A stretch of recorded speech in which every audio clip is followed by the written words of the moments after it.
Hey, if you step into my lab and let me run a few tests, I'm gonna give you a very slight upgrade to your weapon and make it shine pretty. This might be controversial, but I genuinely feel that the Bozja content is some of the most impactful and important content that we have seen in Final Fantasy XIV, and that what we have seen right here in the Bozjan content may very well shape aspects of the game moving forward.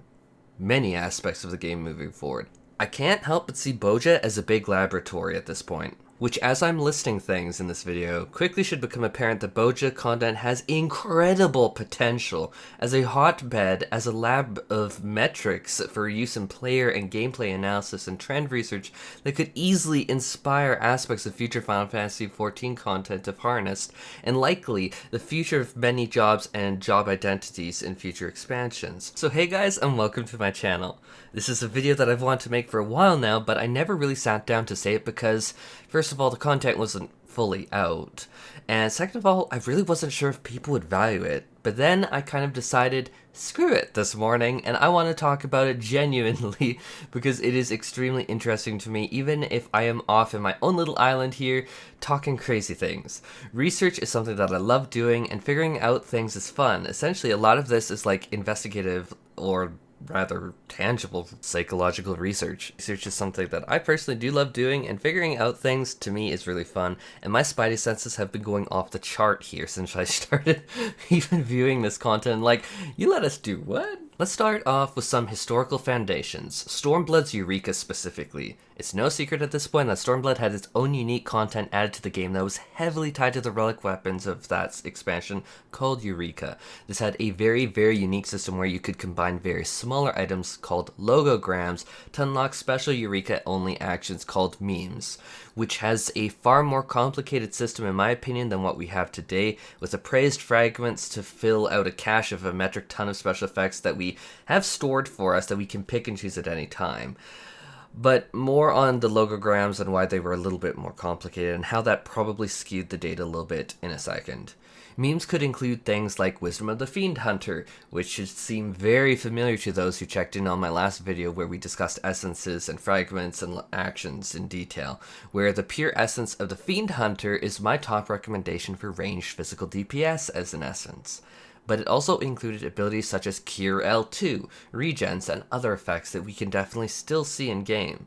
So for sure, you can absolutely see very visibly that this is a natural predecessor to the fragment system we see in the current Bozjan content. But this was a very imperfect system. I'm going to be very blunt. I rarely use these actions, and I grinded Stormblood a lot. Like, you have seen me in my videos use the armor sets, you have seen me use the weapons, especially the Scholar and the Summoner weapons, which I still think are breathtaking, and I will probably be using over the Walmart book if I'm being totally honest. I really hate that Walmart logo in the books. I really feel it ruins it. Yeah. But I had to say that. Pent up rage. But for me, I didn't like this meme system for many reasons, and that led me ultimately to not using this system as a whole. And I know I wasn't alone in this sentiment, which is the polar opposite of how I honestly play in the Bozjan content. Even when I was grinding in Zadnor for Metal in the open map, not even in the instance of Dalaradia, I was popping lost actions like they were candy. But the meme system? No way! I would maybe so often take Lost Death, or not Lost Death, but just like the Death spell for the Crystalline Scorpions around the final boss. But even thinking back, if memory serves me right, I never could really even be bothered with that. So to me, the data on this was probably skewed extremely heavily. The second really standout metric of Eureka was the Elemental Wheel. Elemental Wheel allowed you to move your really around your elemental affinity to either deal more damage or take less damage, or alternatively, both at the same time depending on how you really set it up. But this was important is that it was to targets of a specific element. All mobs, for the most part, had like a particular element, like wind or fire. Think like Pokemon with fire that deals more damage to grass, or water is vulnerable to electric, or a Bidoof being a normal type doesn't really enjoy getting punted by a fighting type Pokemon. Though I do think it was meta to focus all of your energy into a single particular elemental wheel direction so you could optimize damage if you just turn the wheel somewhere, which is exactly what I did. And oh I'm gonna go here, but with the metal system, how little time changes people. 10 stacks of DPS metal maxed out, and I just went into Delubrium Regane after maxing DPS. I don't even have 6 in anything else yet, guys. I don't know if this makes me horrible or the perfect lab rat. But to close off the Eureka section, there is no doubt in my mind that these unique modifiers allow the developers to have a testing bed to try new things out. And so a lot of the same arguments that I'm going to propose here can and do apply in full to Eureka. But there were some problems with Eureka, if we look at it from like a data perspective, is what Eureka really didn't have was you were limited to either maps like Eureka Animos, Eureka Hydatos, or specifically to Baldesion Arsenal, which you can think of as being very similar to Delubrium Regane Savage. Hence why I'm going to put myself on a guillotine here and say, similar to Delubrium Regane Savage, I had absolutely and utterly no luck getting groups for Baldesion Arsenal. So I never really was able to access that content, leading to why I'm personally saying that it was very difficult content to break into. That's been my experience. I'm just going to be honest to my experience. And this wasn't, in my opinion, something that even mid-range or mid-core players did, whatever term you want. Honestly, being brutally blunt, most mid-core players, taking myself as one at the time, let alone casual players, probably even made it past the Pagos map. Animos, sure, that map was new, it was fresh, it was exciting, it was cute. But Pagos? Do you remember original Pagos? That was an absolute belt across the face. That was that was brutal for even me. And hence why I'm going to make the argument that it wasn't able to yield, Eureka as a whole wasn't able to yield as much test data as other content we see, such as the Shadowbringers Bozjan content, which is the crux of this video. Now that's enough of Eureka. I want to talk about Bozja. First and foremost, I want to lay down the key players of the testing framework that the Bozjan content has to offer for data analysis, such as as I'm listing things, very quickly it should become apparent that there is a massive hotbed for metrics for use in player and gameplay analysis and trend research to help improve Final Fantasy XIV here if it was harnessed. Again, not 100% sure, but there is so much here that could potentially offer so many insights. Bozja content involves the following: 2 maps of the Southern Front and Zadnor that effectively translate into open world maps, trend into things like fates, and gated off boss fights. These can have a very wild number of players, from just a very few to extremely many. Next up, we have Castrum Lacus Lator and Dalaredia that are very similar in many ways to Alliance raids, but the unique twist of mechanics and scalability down to extremely few players, such as Dalaredia has been cleared by 8 players when it was squeaky clean and new, which is very different from Alliance raids, so I hesitate to say they're purely like Alliance raids. Next up, we have Delubrium Regane that I would argue is a direct analog to the Alliance raids with the set 24 players. And lastly, Delubrium Regane Savage, which really, in my experience, suffers from the exact same problem as the Baldesion Arsenal, which is a very, very exclusive club for many people, including myself. Entry's not in the cards for us. At least I can tell you, I still haven't been able to get a group. So immediately I can tell you that I've seen players, even of some of the most casual of casual players I've ever met in-game, including seeing literal sprouts arrive at the Dalaredia.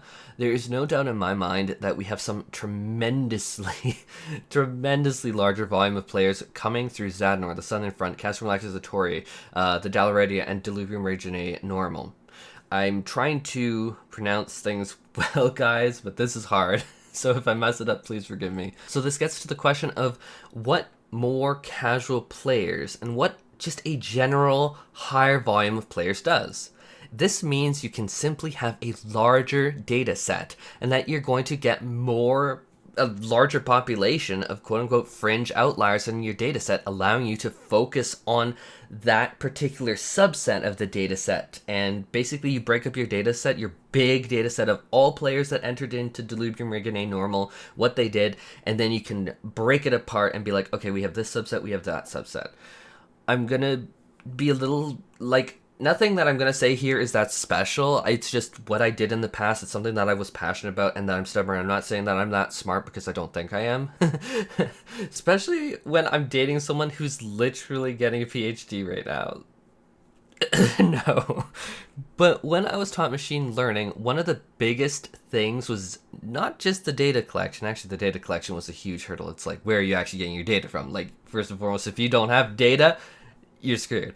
But really, the thing that I want to focus on here is also the ability to clean up the data many steps ahead of the actual machine learning algorithm in the pipeline. The algorithm is one part, a very important part, absolutely, but there is a pipeline for that data. That's very important to clean your data and clean it well. And if you're mainly, like, really mining for data in a soup, all you're going to get is soup. So you really need to focus your data set. But let's say you have a collection of, say, 1,000 players that queued into Diluvium Reginae Normal as a, say, samurai using the deep essence of the plate bearer alongside the 2 lost actions, Lost Incense, which allows them to, like, provoke, and then Banner of Firm Resolve. Now you have something to play with. It might not be the biggest data set, but 1,000 players would allow you to be able to draw some interesting conclusions, or at least some ideas from that. That alone can give you the ideas such as, how much time did they have aggro? How much damage did they deal? How many times did they die? How much damage did they take or have the healer heal off?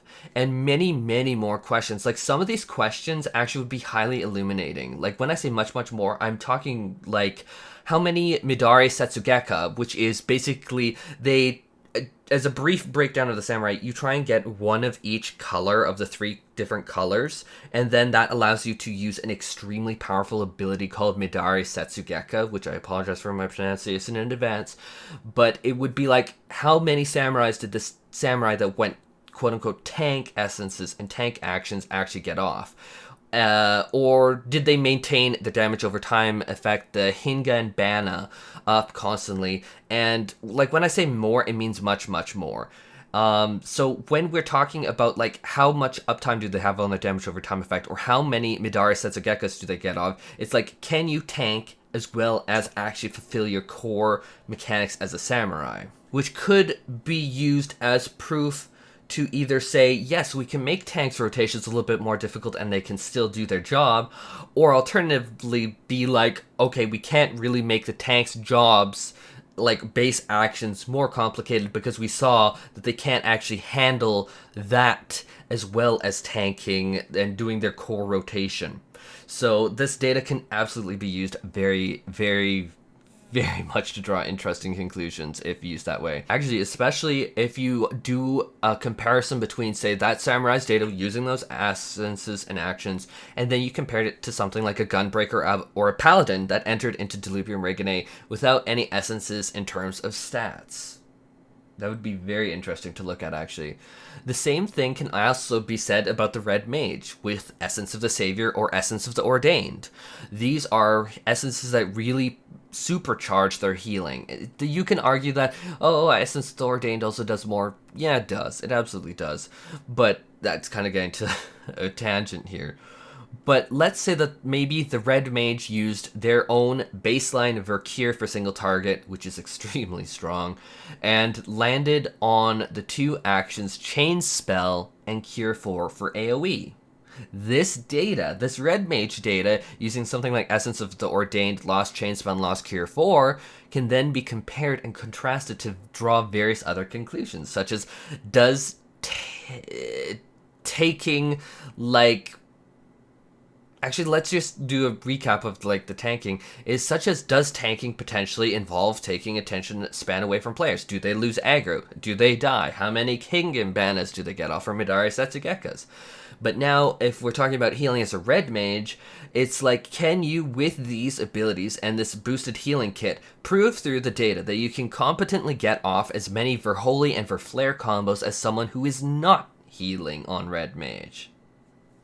How distracted is this? Without these action combos and healing, it's just like, you're very clearly just a normal Red Mage without any actions or essences. But now, with these actions and essences, you have a different gameplay style, you have different attentions. Can you get off as many Verholy and Verflares? That's the real money-making question here. And of course, there are questions like, what was your group composition? Were they using Profane, the other healers in the party, or Ordained, or Aetherweaver as the other healers? But again, this all circles back to what large sets of data can do, is allow these subsets of questions to have a solid backing of large tangible data and many points of data within those subsets. And hence why having so many players from such a massive range of skill sets is so incredibly important. So the casual players to the people that are hardcore grinding Delubrium Reganate are all important metrics. All of them. And this is why, unlike the Baldesion Arsenal and that, like, I'm just going to be, like, reiterating the point, is Castrolacus Latori, the Dalaradia, the Delubrium Reganate normal are all so important to this. Is these instances have essentially been flooded with people from all skill ranges and have produced undeniably a monumental set of data if captured. But we are not finished yet, because we haven't really gone into more data that can be very cool. We have had utterly no restrictions on what jobs or what roles can be taken into any content. None. No restrictions at all. And for anyone new to this content, that might actually be shocking. I've reacted to, like, some people reacting, and it's like, yeah, it is a little shocking. But this gives the developers an unabated view into what people want to play and what comps they find okay. Because you're going to not completely want to screw the entire party, but at the same point in time, you're going to want to take what you want to play. And so you can see people, like, skew into things. So we have seen things like the healer red mage, if you don't already have a healer. And so this is actually one reason why me on, like, Paladin, for instance, I was taking, like, Essence of the Saber, and I was taking the Cure spell, as well as the, like, Cure 4 spell. I mean, like, the Cure 2 spell that would make the Essence of the Savior apply regen. The Cure spell. Oh, the Cure spells. But what I really want to say is that this trends also will lend so much fascinating information, such as for me, if you looked into my history of playing in Bozjan content, in spite of me playing a tremendous amount of Scholar outside of my raid, where I play ranged DPS right now, my data would show that I play much, much, much more Samurai than anything else, followed by a metric ton of Paladin and White Mage. And yes, Samurai. No, you haven't seen much footage of that on this channel, but Samurai has been my go-to for so much of the Delubrium Reganate grinding. I absolutely love it. So I'm going to kind of go on a tangent here, but this is another point of data that you can get that is extremely interesting. It's just like, I'm talking about Samurai right now. Let's get into why. So the first interesting tidbit is that I can't be the only one to notice that there were fewer positionals on bosses in Delubrium Reganate normal. I am gonna put my head on the chopping block here. I really actually despise positionals. I really know that people will read me for filth, saying that they're easy, that I'm bad, that I learned to play. I mean, peace and love, but, like, I love the summoner, and there's just way more complexity there in general. It's just the positionals just always drove me away from melee at all.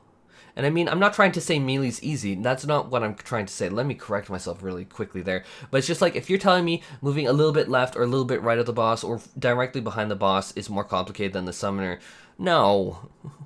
Don't peddle that to me. No. But positionals just were not my thing. I don't enjoy positionals. They make me very unhappy playing. And I like the flexibility, though, of melee playstyles. And the Samurai, especially with its free backwards jump, its dashes, and just overall flexibility, makes me very happy. I like it. It's hard-hitting. It's a very, very personal, hard-hitting DPS that doesn't share its damage.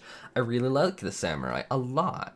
And so just from that tangent, beep, there's another data point for you. Did this increase the amount of melee DPS that were played? Although you could certainly draw analogs elsewhere by doing something like comparing Diamond Weapon to other fights outside of its doggo phase.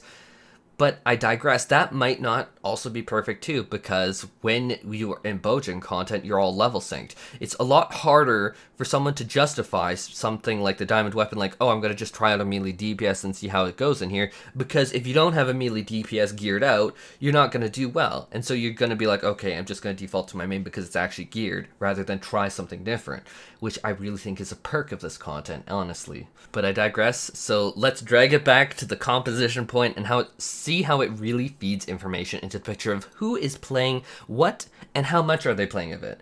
So one thing that I can say that was a shocking exception in almost all of my Diluvium Regane runs was I noticed that there were very, very few Dragoons or monks compared to playing Samurai. There were definitely some, but much fewer. And ninjas, especially ninjas, I saw almost none, which was shocking to me, in spite of Trick Attack in a 24-player scenario being absolutely bonkers. Another massive exception that will be reflected in the data, I'm sure, is that White Mage was morbidly, immensely, crazy overrepresented over Scholars or Astrologians. Or for caster DPS, I almost never saw Summoners come into any of my instances. The few times that they did, I was actually very surprised. I'm like, oh my gosh, thank God people are still playing Summoner. I love Summoner. Mind you, I'm not even playing it myself. I'm going on Samurai or White Mage. So, again, I'm just one of the other data points that can inform future game decisions about decisions. Or here came the question of how many healers did you take versus DPS versus tanks. And it's interesting because you see so many White Mages that it's just like, we don't really seem to have healers sorted. Then you look and you see a lot of them have profane, and it's like, you'd need the big data set to really draw conclusions. So drawing this to a conclusion, this section on roles, is at the point at the end of the day, ultimately, in a world where you're not constrained by restrictions on roles, what are people actually doing? And I want to see this data. I think that would be fascinating. So the next thing is the medal system. And I think that this system is very interesting, while at the same time, with everyone dumping their resistance honors into damage and damage alone, being about as surprising as drama channels at covering makeup gurus, which is not very surprising. For Metal, it's really a system that lets the developers gain insight into, such as the question if they were going to introduce choices between more healing potency to more damage to more survivability, what would people really prefer to take? Which is very much a question at face value. But this could also be used to determine a few factors and really gain insight into the player base and what they value as a whole. First of all, what is valued the most? Clearly, very face value, damage from everything I've seen is most value. Surprising no one. But next up is a more hidden gem. Is given the choice to put off taking a very slight damage boost for an extended period of time, because remember, that required 6 medals of honor. Would you still prefer that slight damage boost over far more health or healing? Which is fascinating to me, because when you push 9 or 10 damage boost, you need 6 resistance honors to upgrade it to 9 or 10. 6. Versus 1 single resistance honor to upgrade anything else at rank 1 or 2. So this really lets you gain insight into how much more players value damage. It is inherently able to tell you this is going to be valued and this is how much they value it. And then you can get the general break point for players as, okay, when they hit a DPS of 6 metal, then they started funneling points into healing and into like more HP. And that was the general break-off point. But mind you, you're going to have outliers like me, or potentially not an outlier, interestingly enough, where I funneled everything to damage first, and I'm like, I don't care about healing, I don't care about HP, and especially HP, I don't care about HP at all, because I just went and got that so that I could do Time Worn Artifact grind into Diluvium Regane normal, and if you get hit by 2 mechanics, you get doomed anyhow. It wasn't the mechanics that were killing me HP-wise, it was them killing me through doom. So HP was like, no. But like this can be used to influence further decisions from the developers on potential core mechanics.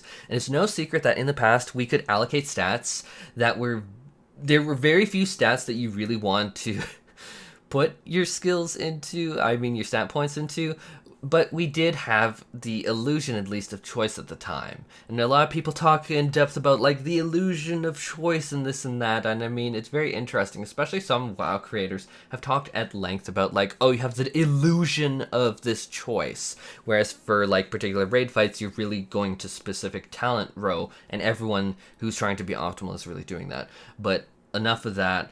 But I want to talk about how in the past we had tank accessories. Does anyone else remember tank strength accessories controversy? No? Just me? Damn, I feel old sometimes.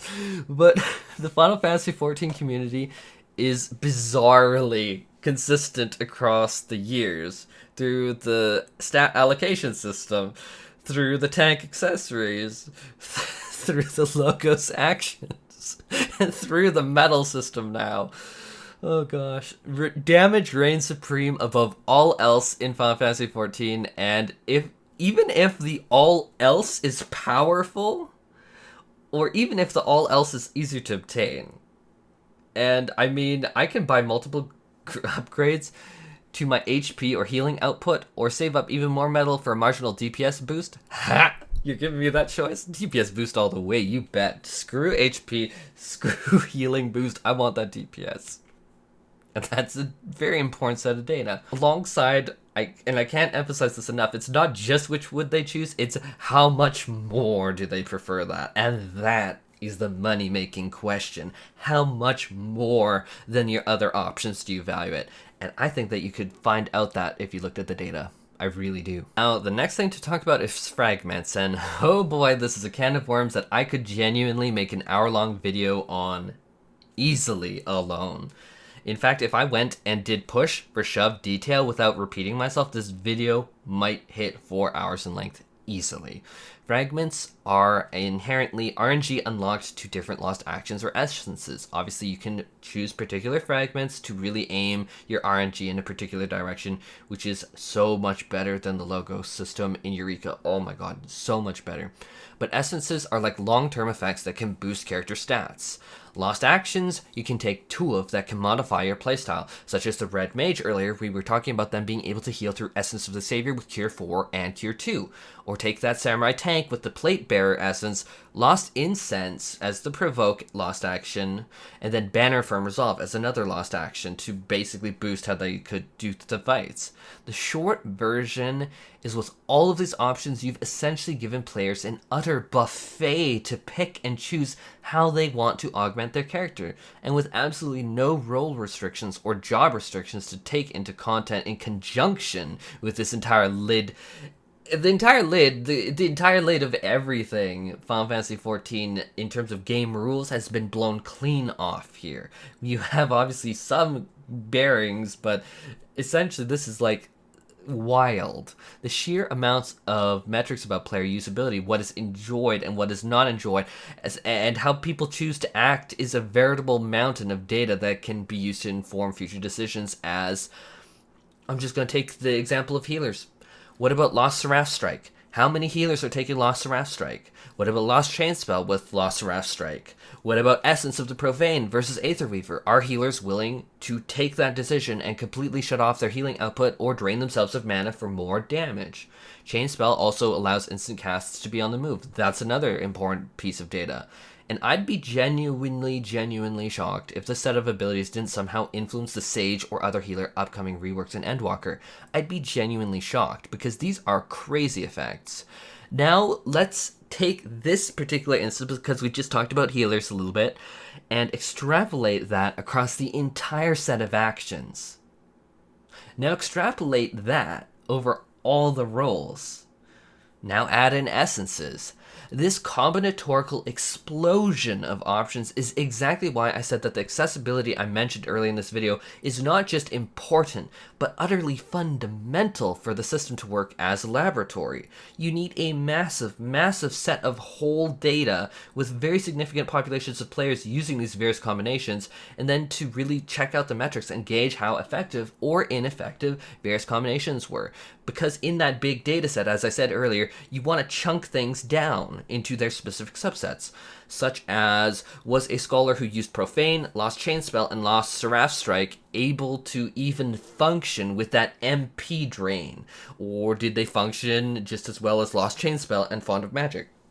These are questions that you could look at the data and be like, okay, this one would be better than the other, and this is how much they used it. But now let's pivot to another very interesting thing, is that the developers spoke at length about number squishing for Endwalker and how that was pivotal for the longevity of the game, because numbers could become too big and cause programmatical difficulties. This is a set of content that is set at a very particular item level with a very particular expected output for each job, basically set in stone.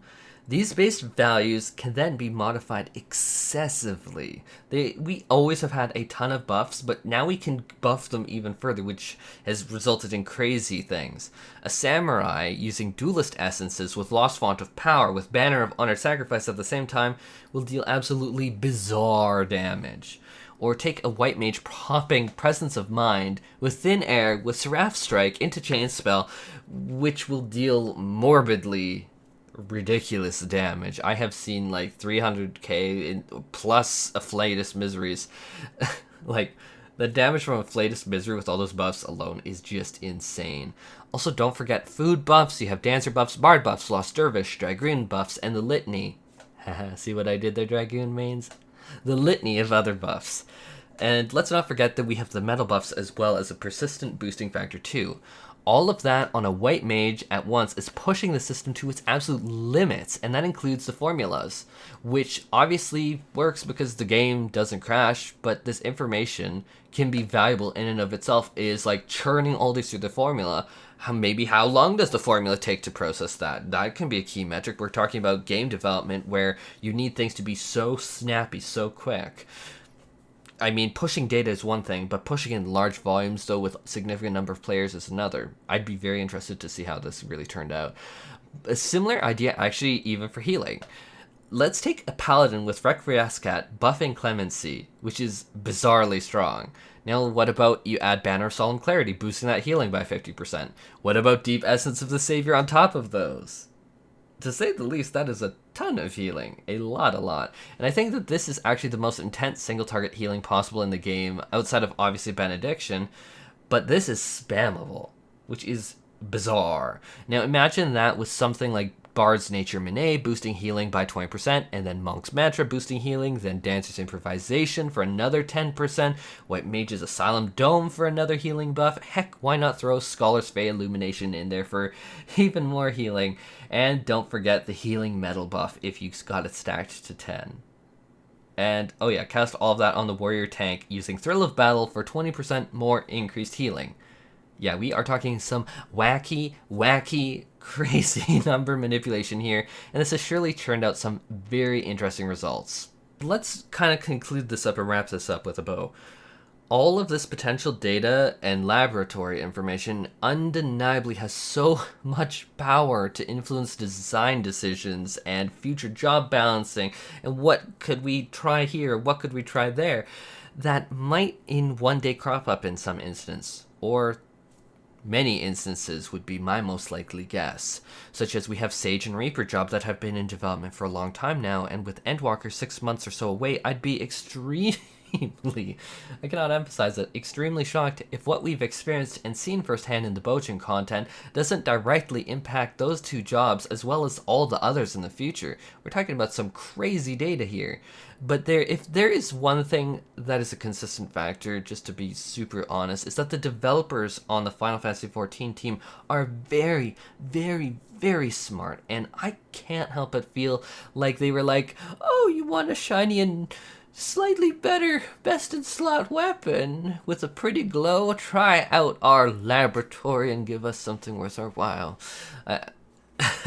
Of course, though, that is all speculation, but we know our developers are very attentive, and they want to keep their fingers on the pulse of what the players actually want. And there is a big difference. If you ever look at psychological literature, there's a big difference between people, what they say they want versus what they do. As they say, actions speak so much louder than words, and keeping your fingers on the pulse of what people are actually doing, that's huge. To me personally, I see no better testing ground than this absolutely wild, free-range, absolutely mind-bogglingly OP-filled toolbox of lost actions and essences in conjunction with removing role restrictions and everything else. Heck, if you gave me this, I'd have a field day. This is something I'm so passionate about, and I love data. This would actually be a field day for me if I could look at this. This would actually be so cool. So little to say, or rather a lot to say. This is exactly why I feel that the Bozjan content is some of the most important content in Final Fantasy XIV that Final Fantasy XIV has ever had.